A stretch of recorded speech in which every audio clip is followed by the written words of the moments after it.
여왕의 집이라는 영화는 평화로워 보였지만 제인이 세리를 용서한 후 세리가 제인과 도윤의 아들을 납치하려는 계획을 세웠다는 것이 드러났습니다. 결국 황기찬은 고개를 숙이고 자신의 모든 죄를 인정했습니다. 그는 제인에게 자수하여 자신의 잘못에 대한 대가를 치르겠다고 약속하고 세리를 용서해달라고 간청했습니다. 결국 세리는 기찬 때문에 이렇게까지 된 것이니 만약 기찬과 세리가 만나지 않았다면 아마도 그들은 평화로운 삶을 살았을 것입니다. 기찬은 세리가 자신을 속였고 지호가 자신의 아들이 아니라는 사실을 알았음에도 불구하고 세리를 비난하지 않았습니다. 오히려 세리가 매일 자신의 비밀을 들킬까봐 두려움 속에서 얼마나 고통스러웠을지 동정했습니다.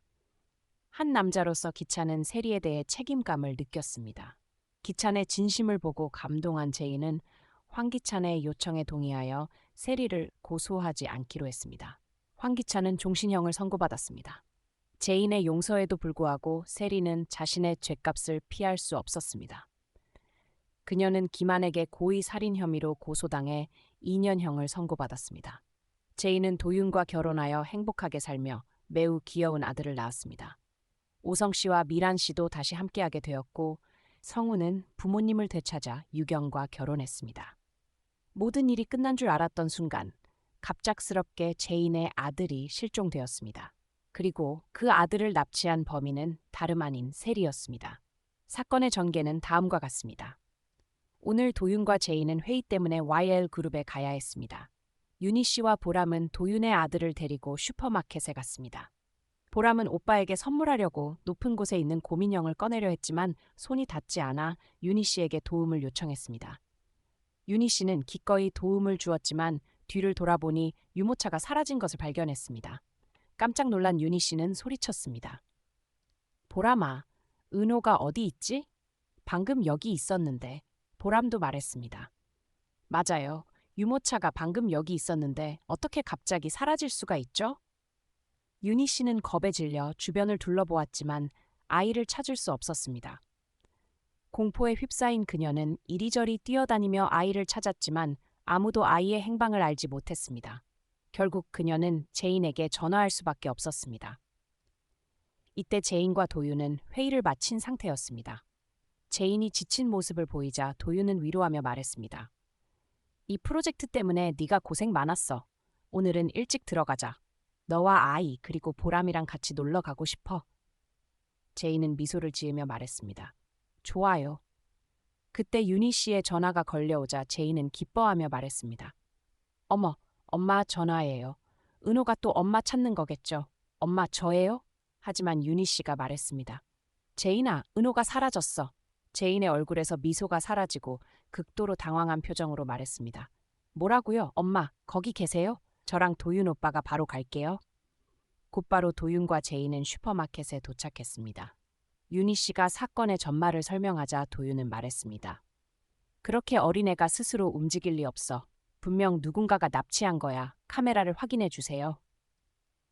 도윤의 예상대로 관리자가 카메라 영상을 확인한 결과 윤희 씨가 보람을 위해 물건을 꺼내려고 하는 동안 모자를 쓰고 마스크를 착용한 검은 옷의 여성이 유모차를 밀고 갔다는 것이 드러났습니다. 그녀는 유모차를 구석진 곳에 두고 아이를 안고 비상구로 빠져나갔습니다. 제인은 그 여성이 낯익다고 느꼈지만 누군지 떠올릴 수 없었습니다. 쇼핑센터는 이런 상황을 모두 통제할 수 없었기 때문에 도윤과 제인은 경찰에 신고할 수밖에 없었습니다. 도윤은 윤희 씨와 보람을 먼저 집으로 보내고 제인을 데리고 경찰서로 차를 몰았습니다. 가는 길에 제인은 계속 울음을 터뜨렸습니다. 그녀는 과거 은호가 김한에게 납치당했던 일을 떠올리며 스스로를 자책했습니다. 도윤은 제인의 손을 잡으며 위로했습니다. 괜찮아. 우린 아이를 찾을 거야. 제인은 고개를 끄덕이며 말했습니다. 은호가 겁에 질리지 않았으면 좋겠어요. 아직 너무 어리잖아요. 저는 진정할 수가 없어요. 도윤이 경찰과 진술을 나누는 동안 제인은 갑자기 모르는 번호로부터 전화를 받았습니다. 그녀는 급히 전화를 받으며 말했습니다. 여보세요? 제인입니다. 상대방에서 익숙한 목소리가 들렸습니다. 제인아, 나야. 제인은 당황하며 말했습니다. 누구세요? 그러자 웃음소리가 들리며 상대가 말했습니다. 나를 못 알아듣는 거야? 나 강세리야. 제이는 겁에 질려 말했습니다. 세리? 왜 전화한 거지? 세리는 말했습니다. 아, 너한테 말해주려고 전화했어. 너희 아들이 지금 나랑 같이 있어. 너 지금 그 애 찾으려고 여기저기 뛰어다니고 있지? 걱정 마. 애는 아직 멀쩡해. 정말 귀엽더라. 은호 오빠만큼 귀여워. 이를 들은 제이는 너무 떨려 말이 나오지 않았습니다. 그녀는 다리가 풀려 서지도 못하고 떨리는 목소리로 말했습니다. 세리, 제발 그 애를 살려줘. 다치게 하지 마, 제발. 세리는 비웃으며 말했습니다. 좋아, 그 애를 다치게 하진 않을게. 단 조건이 있어. 30억을 준비해. 그리고 네가 직접 나한테 가져와야 해. 아, 그리고 경찰에 신고하면 안 돼. 만약 너희가 꼼수를 부리면 내가 뭘 할지 모를 거야.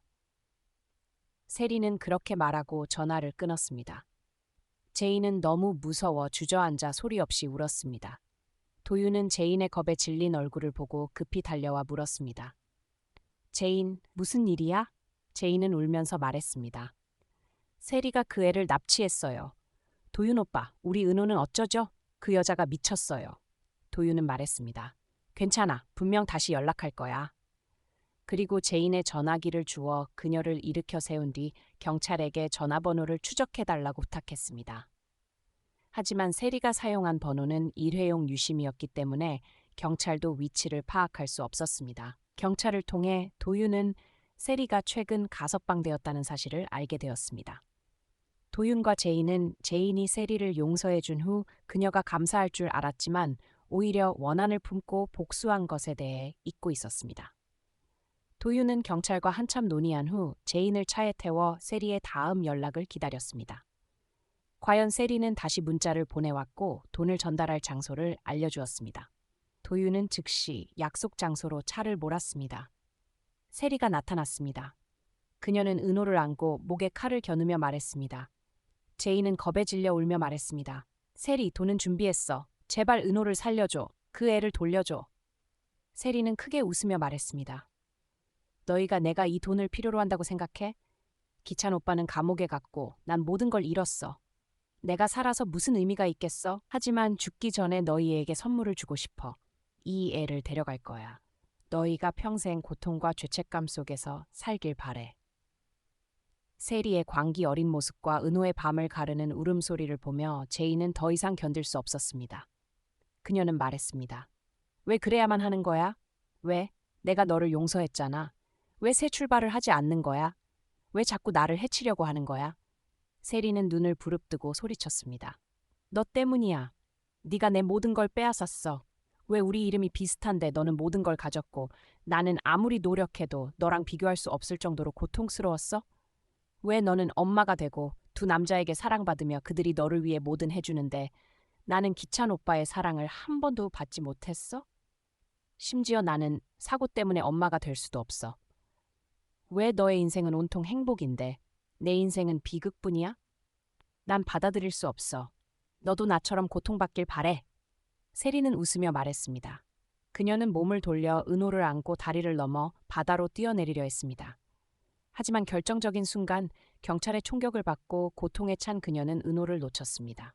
도윤이 재빨리 달려가 은호를 받아 안았고 세리는 바다로 떨어졌습니다. 선홍색 피가 바닷물을 붉게 물들였습니다. 마치 그녀의 원한이 마침내 끝난 것처럼 보였습니다. 제이는 급히 달려가 은호를 품에 안고 울며 말했습니다. 오, 우리 은호, 엄마의 은호, 정말 무서웠지? 도윤은 행복하게 모자를 끌어안으며 말했습니다. 괜찮아, 이제 다 끝났어. 제이는 차가운 바닷물을 내려다보았지만 세리의 모습은 보이지 않았습니다. 경찰은 그녀의 시신을 찾기 위해 최선을 다하고 있었습니다. 세리는 자신의 악행과 욕망에 대한 대가를 치렀습니다. 하지만 정말로 모든 것이 끝난 걸까요? 이 결말에 대해 어떻게 생각하시나요? 저희 영상 아래에 의견을 남겨주세요. 안녕하세요. 다음에 다시 만나요.